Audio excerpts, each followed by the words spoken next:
Basahin po natin Mark chapter 15, verses 21 to 32. Mark chapter 15, verses 21 to 32. Pakinggan po natin ang salita ng Panginoon. And they compelled a passerby, Simon of Cyrene, who was coming in from the country, the father of Alexander and Rufus, to carry his cross. And they brought him to the place called Golgotha, which means place of a skull. And they offered him wine mixed with myrrh, but he did not take it. And they crucified him and divided his garments among them, casting lots for them to decide what each should take. And it was the third hour when they crucified him. And the inscription of the charge against him read, "The King of the Jews." And with him they crucified two robbers, one on his right and one on his left. And those who passed by derided him, wagging their heads and saying, "Aha! You who would destroy the temple and rebuild it in 3 days, save yourself and come down from the cross." So also the chief priests with the scribes mocked him to one another, saying, "He saved others. He cannot save himself. Let the Christ, the King of Israel, come down now from the cross, that we may see and believe." Those who were crucified with him also reviled him. Ito po ang salita ng Panginoon.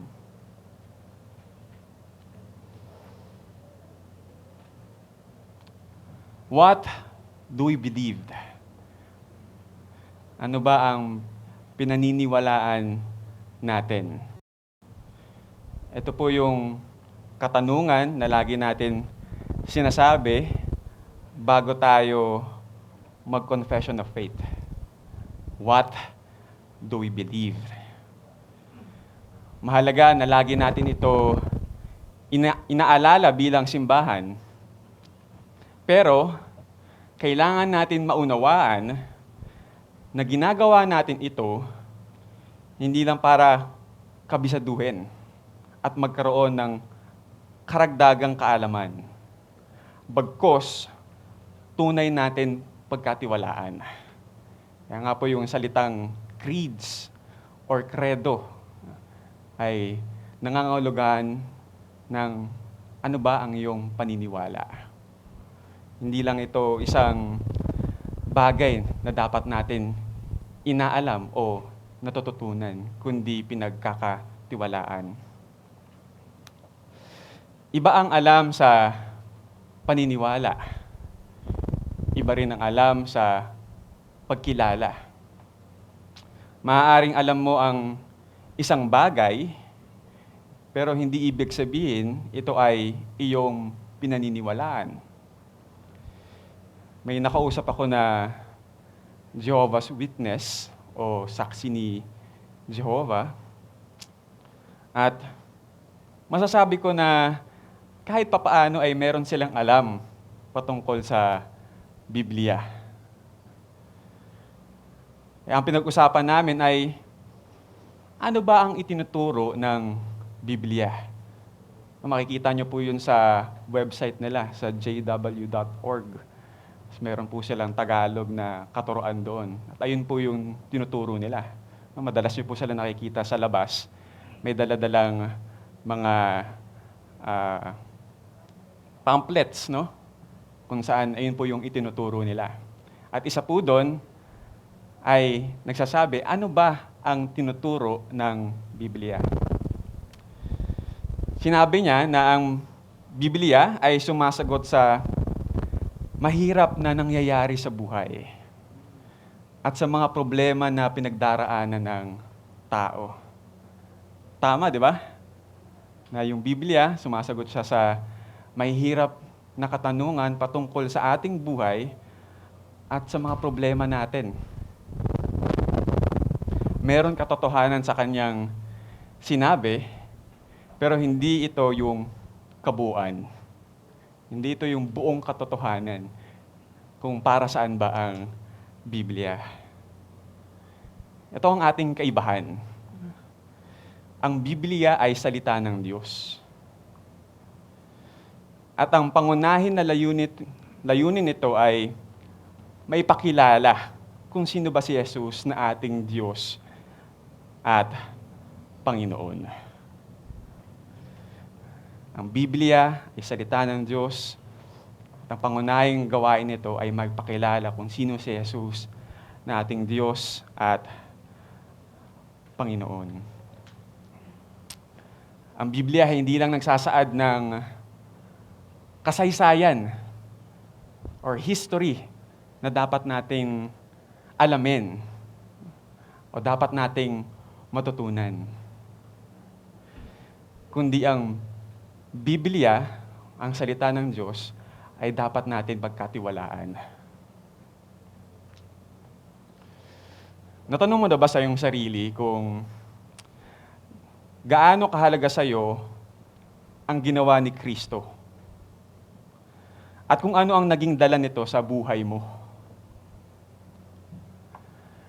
Natanong nyo na ba? O natanong na ba natin sa isa't isa? Bakit ba Cruciform Life Church yung pangalan natin? Lagi natin sinasabi sa announcement, no? Cruciform Life Church means life shaped by the cross. Pero anong ibig sabihin nun? Paano ba yung krus ng ating Panginoon ay totoong binabago yung buhay natin? Na hindi lang ito isang kasaysayan na dapat nating inaalala at inaalam.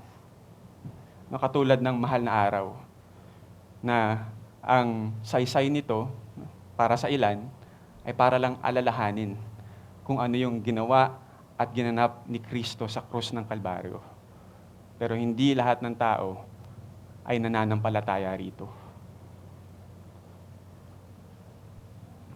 Ano ang kahalagahan ng paghihirap ni Kristo sa krus para sa atin?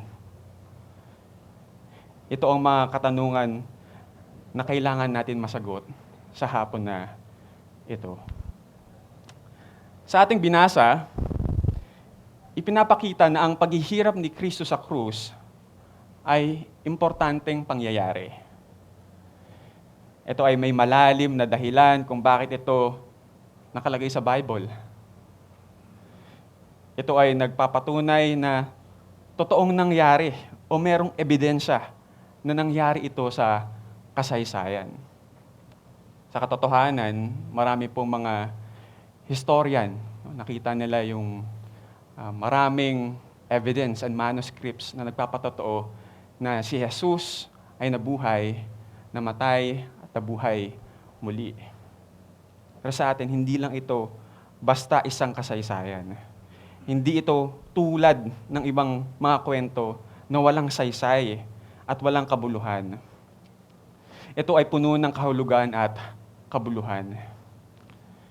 Sa sobrang halaga nitong pangyayari na ito, dito nakasalalay ang kapatawaran at kaligtasan ng sangkatauhan.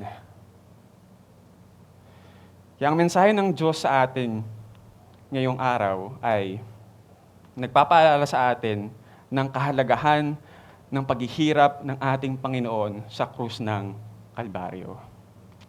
Kaya ito po yung sentrong mensahe natin sa hapon na ito. Makikita po natin sa bulletin natin, page 20, na nagsasabi, Jesus Christ carried the cross and was crucified to suffer for our sake, to save us from our sins, and to bear our shame. Ito po yung ginawa ng Panginoong Jesus para sa atin. Siya po ang pumasan ng cross. Siya po ay ipinako sa cross upang maghirap para sa atin, iligtas tayo sa ating kasalanan, at siya ang pumasan ng ating kahihiyan.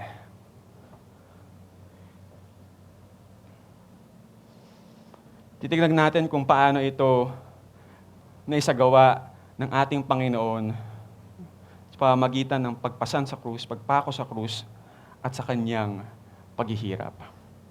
Pero bago natin tignan ang pag-aaralan natin ngayong hapon, kailangan po natin tignan o balikan kung ano po yung nangyari. Nang sa ganon, magkaroon tayo ng mas maliwanag na larawan sa ating pag-aaral ngayong umaga.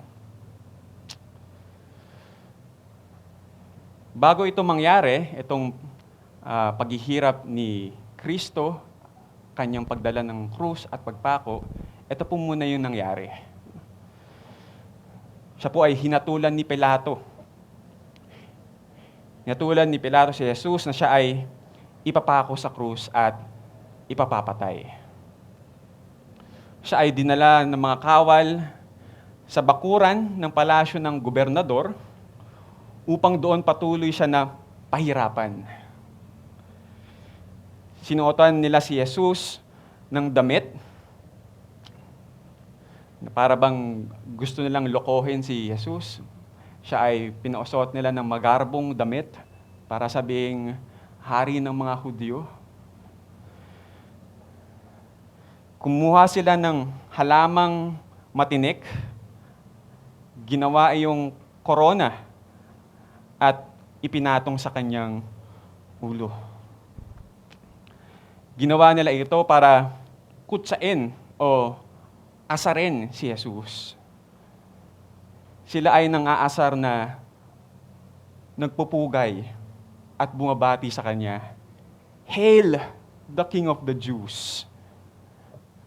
Mabuhay ang hari ng mga Hudyo. Grabing panduloko, pang-aasar, at paghihirap ang ginawa ng mga tao kay Jesus. Pagkatapos nito ay hindi pa sila nakontento.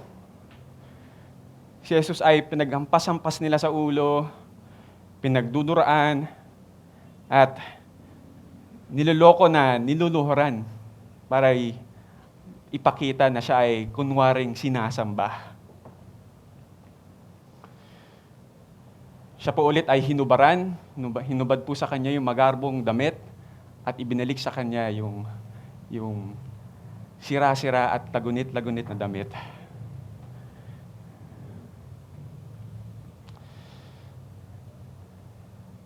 Ito po yung nangyari bago niya po pasanin yung cross ng Kalbaryo. Ito yung mga naranasan na paghihirap ni Jesus bago niya pasanin ang krus at siya ay ipako. Isipin niyo kung ano yung paghihirap at pagdurusa ni Kristo bago niya pasanin ang krus. Ganun na lamang yung paghihirap na dinanas niya. Ngayon, tignan na natin kung ano ba ang nangyayari sa binasa natin. Nakita natin na karumal-dumal o sobrang hirap ng sinapit ni Jesus sa kamay ng mga kawal bago niya pasanin ang krus. Sa katotohanan, wala na siyang kakayanan at kalakasan na pasanin ito mag-isa. Kaya tumawag sila ng pwedeng tumulong kay Jesus. Basahin po natin yung verses 21 to 23. Sabi po rito, "And they compelled a passerby, Simon of Cyrene, who was coming in from the country, the father of Alexander and Rufus, to carry his cross. And they brought him to the place called Golgotha, which means place of a skull. And they offered him wine mixed with myrrh, but he did not take it." Kapag napagod at nahihirapan na tayo, madalas ang iniisip natin ay yung sarili natin. Sarili natin na kapakanan at kaginhawaan. Iniisip na lang natin ang sarili natin kung saan tayo komportable. Gusto natin ng kapahingahan at kapayapaan. Ayaw na natin pasanin ang problema o paghihirap ng iba. Ngunit may mga sitwasyon na sinusubok tayo ng pagkakataon.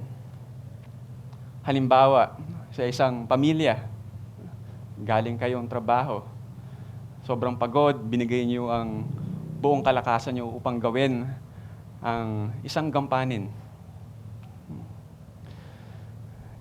Buong araw mo binigay yung lakas mo para sa gawain, pero kailangan mo pa rin pagsilbihan ang iyong pamilya.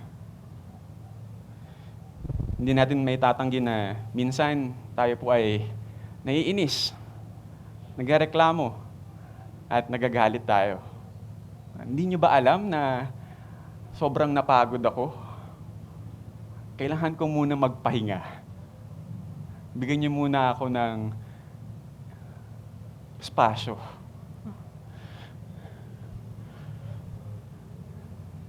Kahit po sa mga kabataan, no? Sa mga nag-aaral, bawal maistorbo dahil sobrang importante ng ginagawa natin. Buong buhay natin ay para na sa pag-aaral. Tapos uutusan mo pa ako.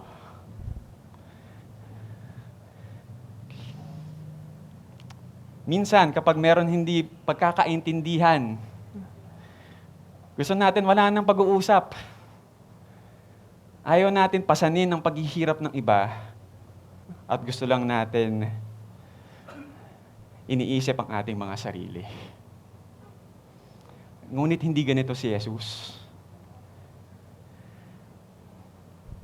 Kahit siya ay nakaranas ng kahirapan at kasakitan, hinarap niya pa rin ang krus. Hinarap niya pa rin pasanin ang krus para pawiin ang paghihirap natin. Hindi niya inisip ang kanyang sarili.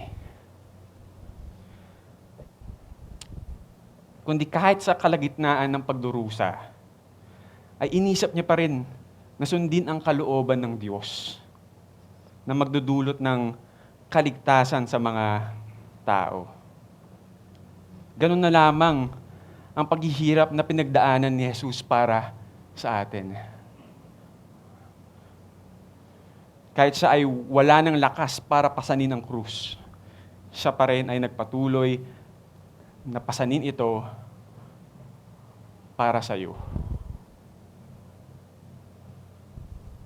Isipin nyo na lang din kung gaano nakakahiya ang pangyayari na ito. Alam po natin, no, na yung cross ay pinaka-karumal-dumal na pwedeng sapitin ng isang kriminal. Ayun po yung parusa ng mga taga-Rome nung panahon nila. Kaya nakakahiya talagang ipasan yung cross at ipako rito. Ang pagpasan sa krus ay ginagawa lang ng pinapatawan ng kaparusahan sa isang taong gumawa ng kasalanan at paglabag sa kautusan. Ito lang ay ipinapagawa lamang sa isang kriminal. Pero alam naman natin na walang kasalanan at walang nalabag na kautusan si Jesus. Dito ipinapakita kung gaano kabigat ang kasalanan hindi nang nagawa ni Jesus, kundi nagawa ng tao. At ito'y pinasan ng Panginoon para sa atin. Sa sobrang hina na ng kanyang pangangatawan, kinailangan niya ng tulong. Kinailangan niya ng tutulong sa kanya para ipasan ang krus. Walang taga-Rome ang gusto na tumulong sa kanya. At hindi rin pwede na pumili yung mga taga-Rome ng mga Hudyo dahil maaring magkagulo. Dahil yung mga Hudyo po yung dahilan kung bakit po hinatulan si Jesus ng pagpako sa krus. At bawal din na taga-Rome ang papasan nito dahil sila rin ay mapaparusahan. Kaya ang nangyari, kaya sabi ng iba, na pumili talaga sila ng taga-ibang lugar at napilit nila si Simon. Sabi daw, si Simon ay Hudyo dahil sa kanyang pangalan na Simon. Pero nakita po natin dito, galing siyang Cyrene. At ito po ay tirahan ng mga Hentil. Gusto ko rin po na yung larawan na pinapakita dito na kasama sa pagpasan ni Kristo sa krus ay isang Hentil. Kasama niyang pagpasan sa krus ay Hentil. Hindi man natin alam kung ano talaga ang lahi ni Simon. Hindi po ito yung sentro ng mensahe. Siya lamang po ay ginamit ng Diyos para tulungan si Jesus na gawin ang pagpako sa krus para sa kaligtasan ng sangkatauhan. Pinilit po si Simon. Ayun po yung sinabing, they compelled him. Hindi rin po siya pwedeng tumanggi. Hindi siya pwedeng tumanggi sa batas ng Rome, kaya napilitan siya na gawin ito. Isipin niyo po, no? Parang dumaan lang siya, tapos bigla siya napasama sa pagpapasan o pagbuhat ng krus. Binanggit din dito na may dalawang lalaki na anak si Simon, na si Alexander at si Rufus. Ang ganda po, no? Dahil naisama pa ang pangalan nila na nangangahulugan na naalala sila ng Panginoon. Si Simon ay walang nagawa kundi tulungan ang nanghihina na si Jesus at pasanin ang krus kung saan siya ipapako. Kailangan nila pasanin ang krus ng mahigit 1 kilometrong layo. Isipin niyo po yun, no? Si Jesus, grabe na po yung nangyari sa kanya. Pero kailangan niya pang pasanin yung krus ng 1 kilometrong layo, papuntang Golgotha. Ang bigat na nga ng krus na kanilang dala, sila pa ay maglalakad ng malayo. Tayo nga ayaw natin maglakad, no? Lalo na ngayon summer, sobrang init, tayo na lang ay mag-grab. Pero ito si Jesus, dala-dala niya po yung cross para pasanin ang ating mga paghihirap. Hinarap ito ng ating Panginoon. Hindi siya nainis, hindi siya nagalit, hindi siya nagreklamo. Bagkus siya pa ang nagpawi ng mga hirap ng tao. Sa Luke chapter 23, makikita natin na madami silang kasama. Yung pagpasan ni Jesus ng krus papuntang Golgotha, marami pong taong sumunod. Madami silang kasama dahil marami pa rin ang sumunod. At meron pa nga mga babae na umiiyak. Isipin niyo po itong larawan na ito. Si Jesus po, hirap na hirap, pagod, pasan niya ang krus, pero siya pa yung nagpawi ng kalungkutan at kahirapan ng tao. Si Jesus pa ang nagsabi sa kanila na huwag siya kaawaan. Huwag siya kaawaan o iyakan, kundi yung mga sarili at magiging anak nila. Dahil kung siya na walang sala ay ipinako sa krus, paano pa kaya ang hirap na sasapitin ng mga taong nagkasala? Sinabi rin ni Jesus na mas nakakaawa ang mga taong hindi nagtitiwala sa Kanya. Ito ang mga nangyari habang si Jesus ay naglalakad at pinapasan ang krus papuntang Golgotha, kung saan siya ipapako at papatayin. Nakakalakad pa si Jesus nung umalis siya sa pagdiditi sa harap ni Pilato.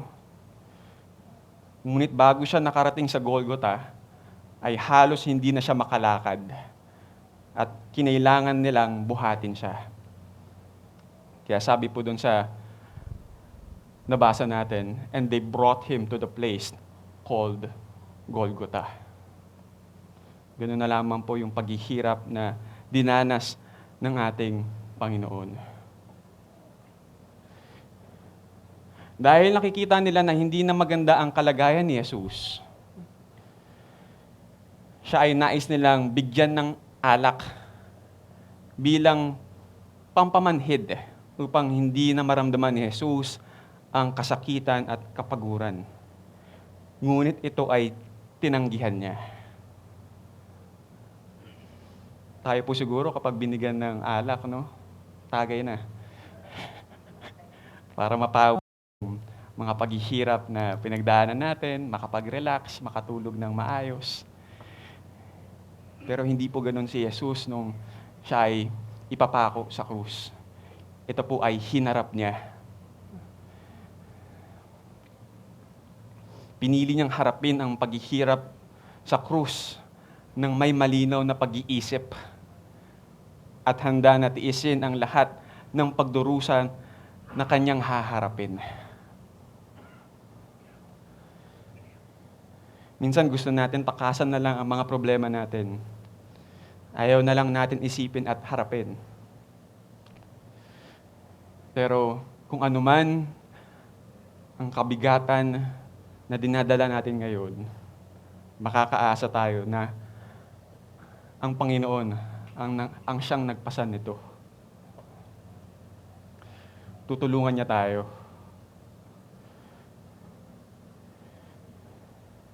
Gusto natin mapawi at maalis na lang yung mga pasanin natin ang hindi hinaharap.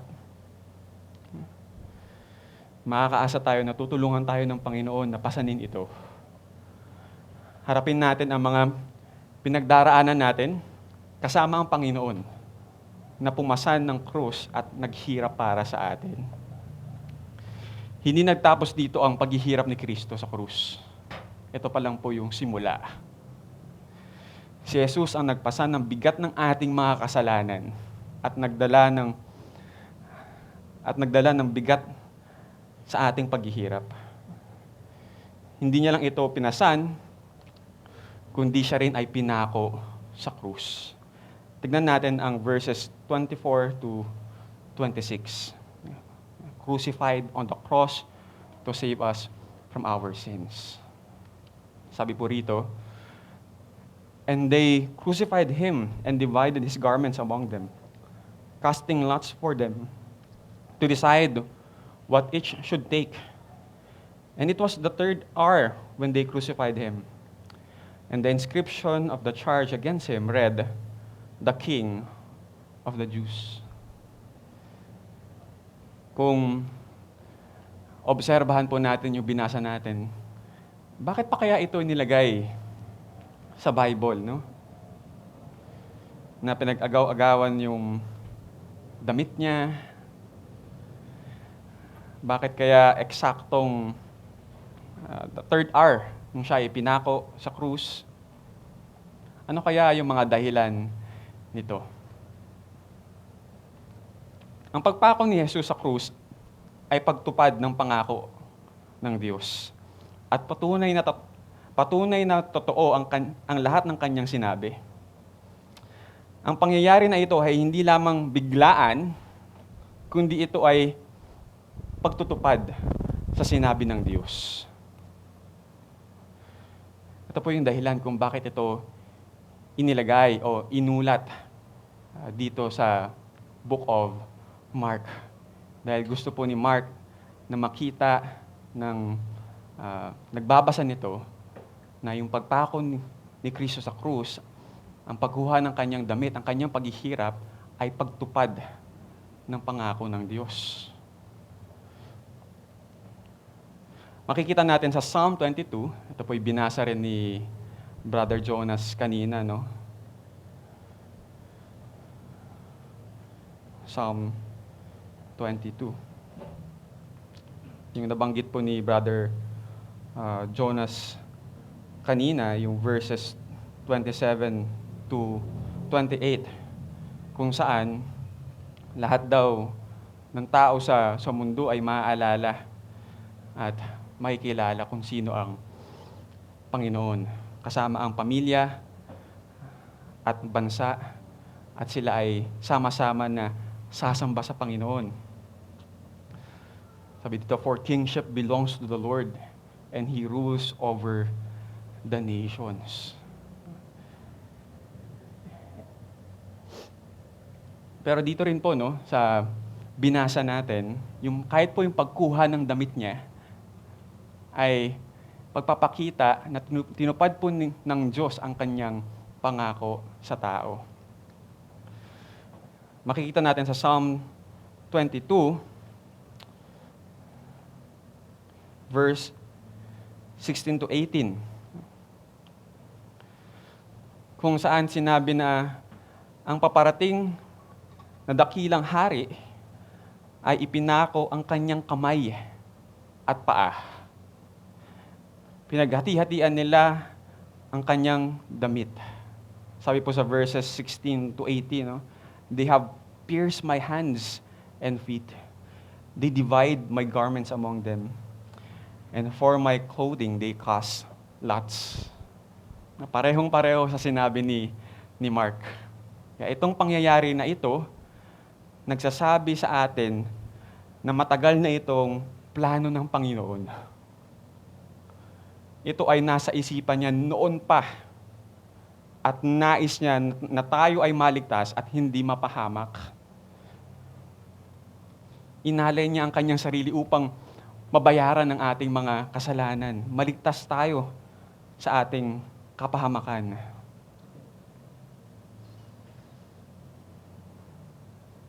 Hindi lang damit ang kanyang binigay upang mapagtakpan ang ating kahihiyan, kundi ang sarili niyang buhay. Buhay niya mismo upang tayo ay madamitan ng kanyang katuwiran. Siya ay hinubaran upang tayo ay madamitan. At siya ay pinako upang tayo ay hindi mapahamak. Ang pagpako ni Kristo sa krus ay hindi lang isang kasaysayan na dapat natin alalahanin, kundi kailangan natin maintindihan na ito ay pagtupad ng pangako ng Diyos.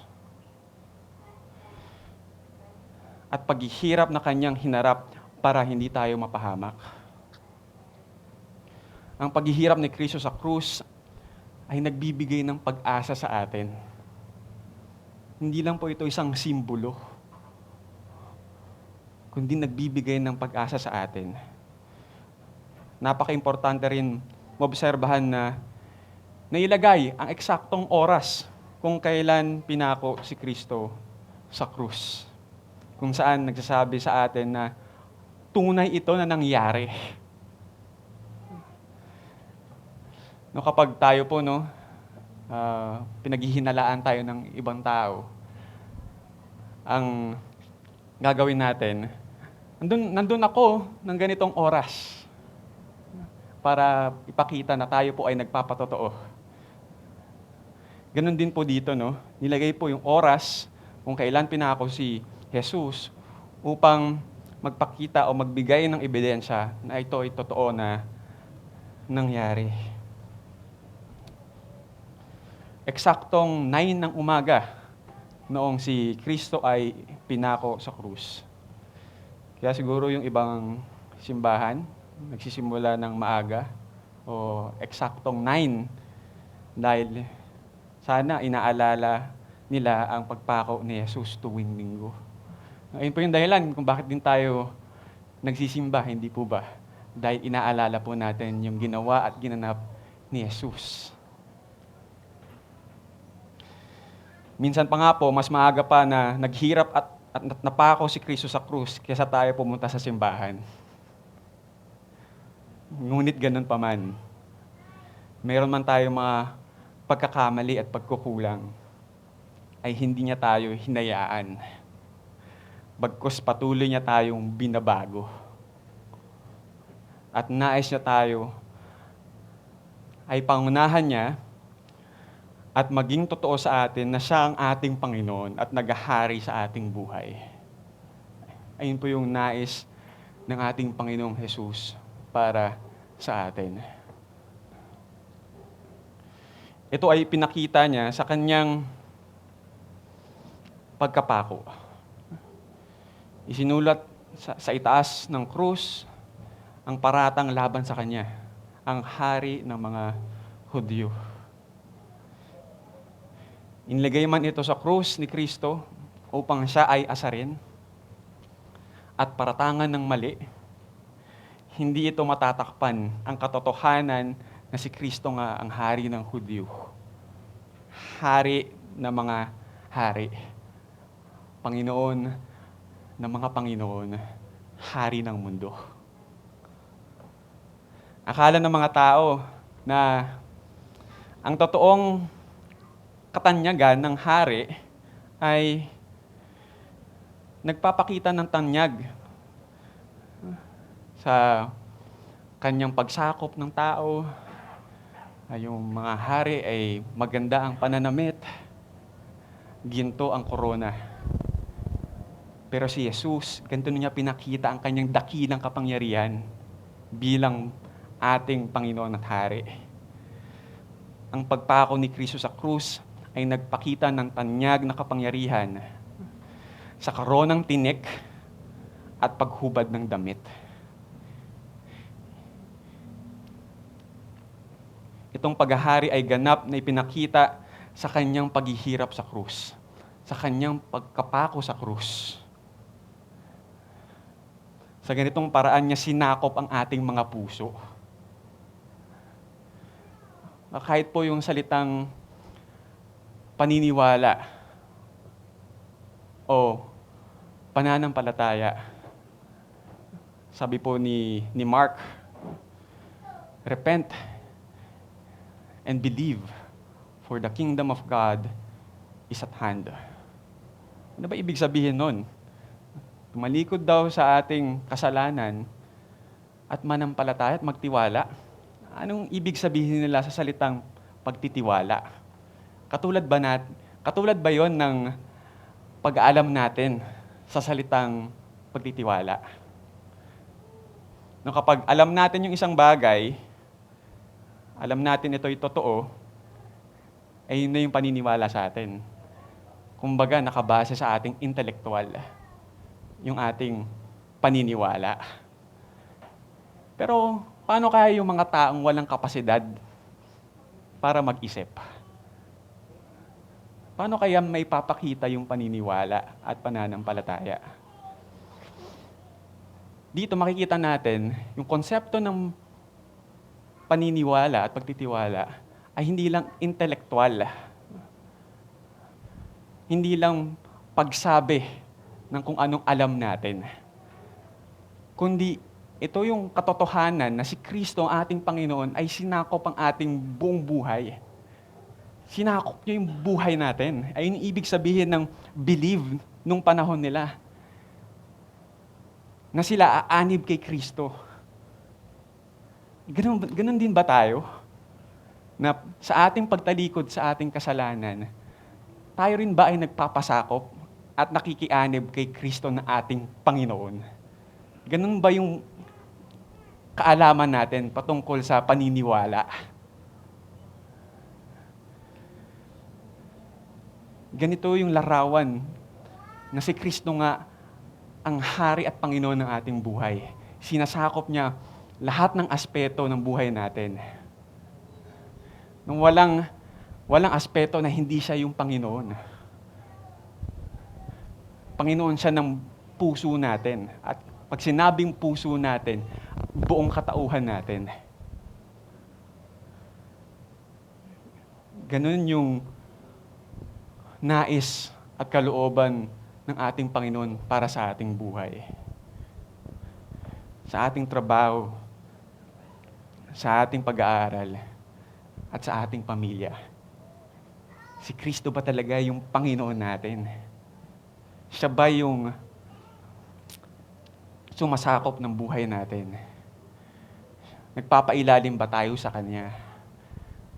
Siya ba ang Panginoon natin sa ating mga pamilya, sa ating trabaho, at sa lahat ng ating ginagawa?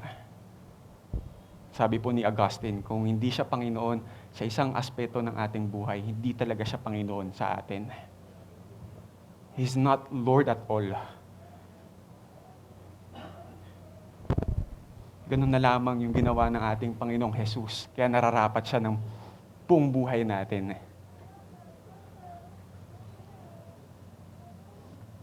Sa pagpako ni Kristo sa krus, ay itinanghal ang kanyang paghahari, pagtupad sa pangako sa Diyos, at pagligtas sa atin sa kapahamakan. Hindi lang po yun, no? Sa krus din ginawa ang pagligtas sa ating kasalanan at pasanin ang ating kahihiyan. Tignan po natin ang verses 27 to 32.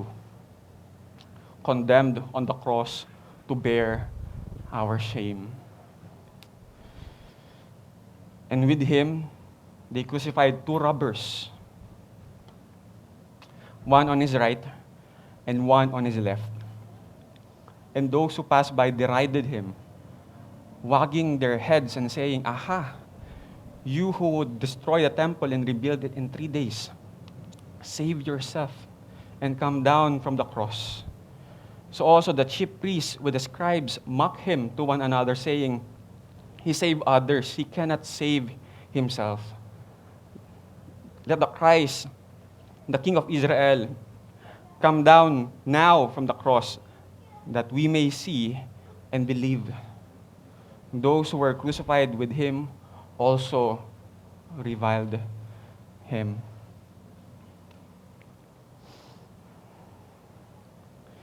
Sa atin po, no, hindi natin gusto na malaman ng iba yung mga mali at nakakayang nagawa natin.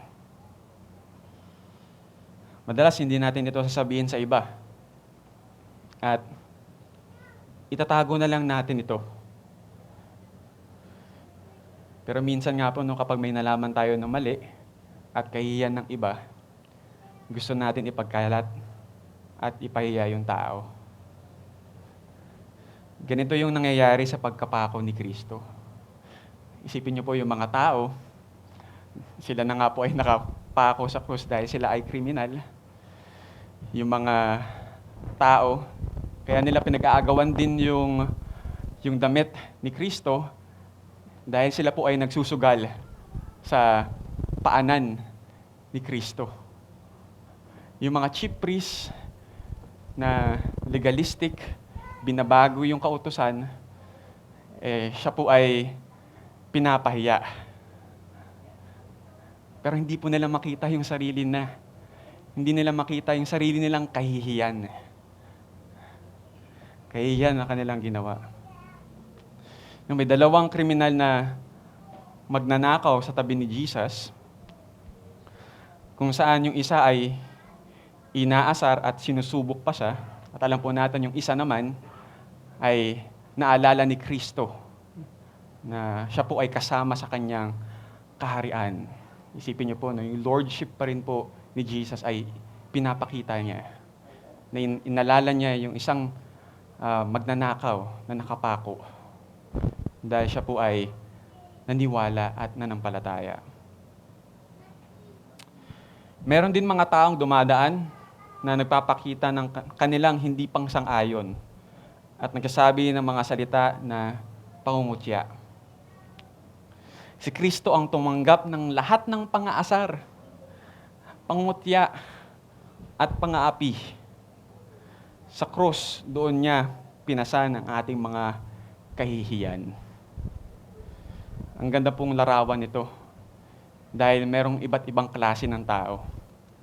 Isang taong kriminal, isang taong manggagawa, mga Roman soldiers, at isang taong relihiyoso. Na lahat sila, ang ginagawa ay kinukutya at inaasar ang Panginoong Jesus na nakapako sa krus. Pero ganoon na lamang po yung awa at yung habag ng ating Panginoon, na yung mga taong yun ay iniligtas niya. Yung mga taong pinahiya siya sa kanyang pagpako sa krus, ayun din yung mga taong ililigtas niya. So lahat ng uri ng tao, kahit nakapako si Jesus, ay kaya niyang abutin, baguhin ang tao. Isipin niyo, grabe yung paghihirap ni Kristo sa pagpasan sa krus at pagpako sa Kanya. Totoo nga na si Jesus, ang anak ng Diyos, ay naparito at sumapit ng pagdurusa sa kamay ng tao sa pinakamahirap na paraan na posible. Muli, ang pangyayari na ito ay bilang pagtupad sa pangako ng Diyos. Kung titingnan nyo na maigi ang binasa natin, walang nakalagay na verse 28. Nabasa nyo po ba? Tinanggal po ng ESV eh.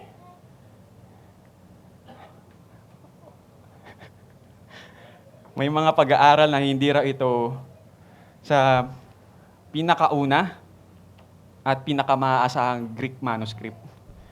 Kaya wala talaga siya. Pero dinagdag siya ng ibang translation katulad ng KJV. Pero pinapakita lang nito na natupad nga ang sinabi sa kasulatan na si Jesus ay ibinilang sa mga kriminal upang tuparin ang pangako ng Diyos at para sa ating pagpapawalang sala. Ngunit hindi lang siya itinuring bilang kriminal, kundi siya rin ay ininsulto at ipinahiya. Si Jesus ay hinatulan sa krus upang pasanin ang ating kahihiyan. He was condemned on the cross to bear our shame. In verses 29 to 30, ininsulto siya ng mga dumaan na tao at pailing-iling na sinabi, "O ano, di ba ikaw ang gigiba o sisira ng templo at muling magtatayo nito sa loob ng 3 araw? Bumaba ka sa krus at iligtas mo ngayon ang iyong sarili." Sa pagpako ni Kristo sa krus, hindi lang pisikal na paghihirap ang kanyang naranasan, kundi pati na rin ang pangungutya ng tao. Tao na kanyang nilikha. Tao na kanyang nais na iligtas. Ito yung mga tao na nakakita ng mga himala na ginawa ni Jesus, ngunit hindi pa rin sila naniwala. Ito yung mga tao na nakarinig ng katuruan niya, pero hindi naiintindihan. Dahil alam nila na sinabi ni Jesus na magigiba ang templo, pero kaya niya maitayo ito ng 3 araw. Ibig sabihin po, nandun sila nung sinabi ito ni Jesus. Alam din natin ito dahil napag-aralan na natin ito sa John chapter 2. Doon po nanggaling iyon. Na sinabi po ni Jesus na magigiba ang templo at sa 3 araw, ito po ay maitatayo niya. At ito po ay nagpapatungkol sa kanyang kamatayan at pagkabuhay muli.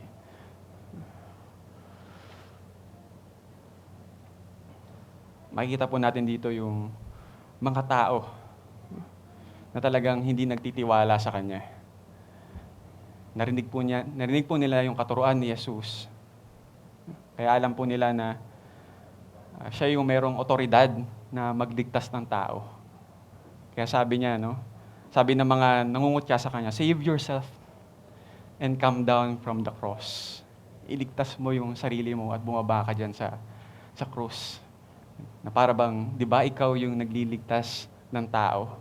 at hindi mo kayang iligtas ang iyong sarili. Pero alam po natin, no, sa pagpako ni Kristo sa krus, dun po naganap yung pagliligtas niya sa tao. Nakakala po ng iba, ang kamatayan ni Jesus ay kapalpakan sa kanyang gawain. Pero hindi. Ito po ay pagtupad sa pangako ng Diyos. Sa pamamagitan niyang ng pagpako sa krus at pagtanggap ng pangungutya, doon niya tayo niligtas.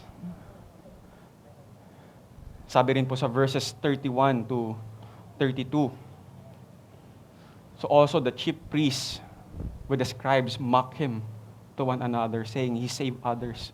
Kaya mo iligtas yung iba, pero hindi mo kayang iligtas ang iyong sarili. Let the Christ, the King of Israel, come down now from the cross, that we may see and believe.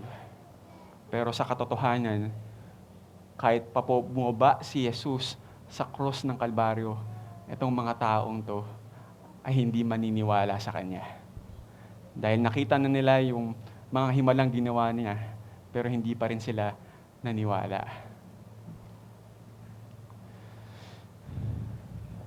Pero alam po natin na si Jesus ay hindi lang din po nanatili sa krus, kundi siya po ay namatay upang akuin ang ating mga kasalanan. At sa pangatlong araw, siya po ay nabuhay muli. Makakaasa tayo na meron siyang kakayahan at kapangyarihan na iligtas tayo sa kasalanan at kamatayan. Na kaya niya tayo linisin sa ating mga kasalanan at bigyan ng panibagong buhay. Ganun po yung ginawa ng ating Panginoon. Hindi lang po yun, no? Patuloy pa rin po sila sa pangungutya kay Jesus. Those who were crucified with Him also reviled Him. Na kahit po yung taong yon, siya ay karapat-dapat ng kaparusahan, siya po ay nakapako sa krus. Ito pa rin po yung buhay niya. Na kinukutya ang Panginoong lumikha sa kanya. Hindi po ba't ganun din ang maraming tao na namuhay at hanggang sa kamatayan na lang, hindi pa rin kinilala si Kristo bilang Panginoon. At alam po natin na meron tayong pamilya na hindi pa nakakilala kay Kristo at patuloy namumuhay sa kasalanan. Tayo po bilang mananampalataya, ayaw natin sila magpatuloy sa ganung gawain. Bagkus totoong ipakilala sa kanila kung sino si Jesus. Ito po yung mga ginawa ng ating Panginoong Jesus para sa atin. Siya po ang pumasan ng krus para siya po yung umako ng ating mga paghihirap. Siya po ay pinako sa krus ng Kalbaryo para iligtas tayo sa ating mga kasalanan. At siya po ay kinutya, hinatulan, nang sa gayon siya po ang pumasan ng ating kahihiyan. Balikan ko po yung mga katanungan na binanggit ko nung una. Natanong mo na ba sa iyong sarili kung gaano kahalaga sa iyo ang ginawa ni Kristo para sa iyo at kung ano ang naging dala nito sa buhay mo? Bakit Cruciform Life Church ang pangalan ng ating simbahan? Paano ba ito nakikita sa buhay natin? Ano ang kahalagahan ng paghihirap ni Kristo sa krus para sa atin? Ang paghihirap ni Kristo sa krus at ang kanyang pagkapako ay hindi lamang kasaysayan na kailangan natin alalahanin, kundi katotohanan na kailangan paniwalaan.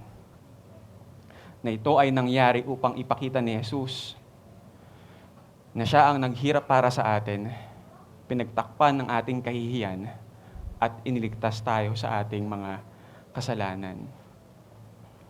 Sabi rin po ni Michael J. Gorman, kung saan nakuha natin yung salitang cruciform sa kanyang librong Cruciformity.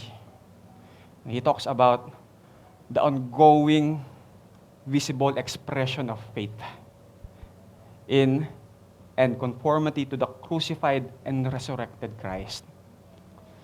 In other words, the cross is not just something Jesus did for you.